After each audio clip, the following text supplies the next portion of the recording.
والله حضرتك انت محظوظه جدا لان الموسى النهارده جايه مبطرخه زي ما انت حضرتك شايفه اهي. تمام، حلو قوي.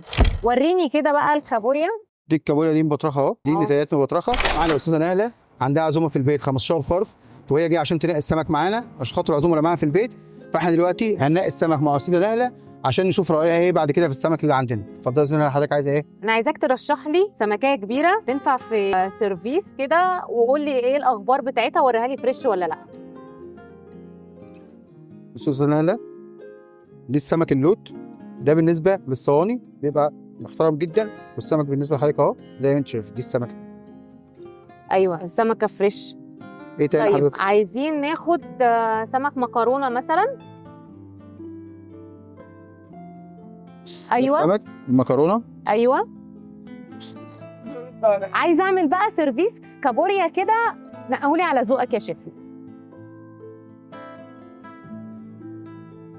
وريني كده بقى الكابوريا. دي الكابوريا دي مبطرخه اهو، دي نتايات مبطرخه.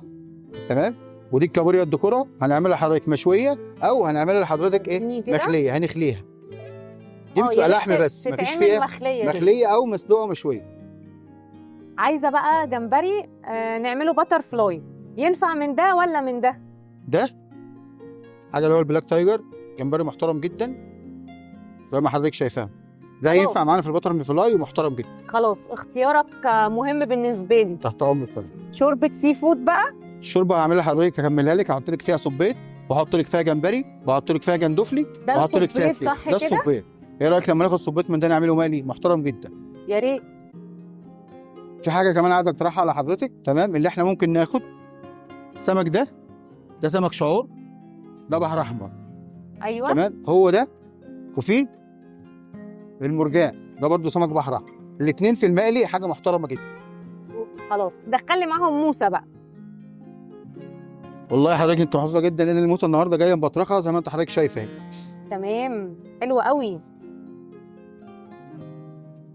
ممكن بقى ندخل فيليه معاهم. تمام. ده قشر بياض صح كده؟ ده الفيليه بتاعنا قشر بياض، ده بيتعمل عندنا احنا اللي بنعمله. كده حلو قوي. تحت امرك يا فندم.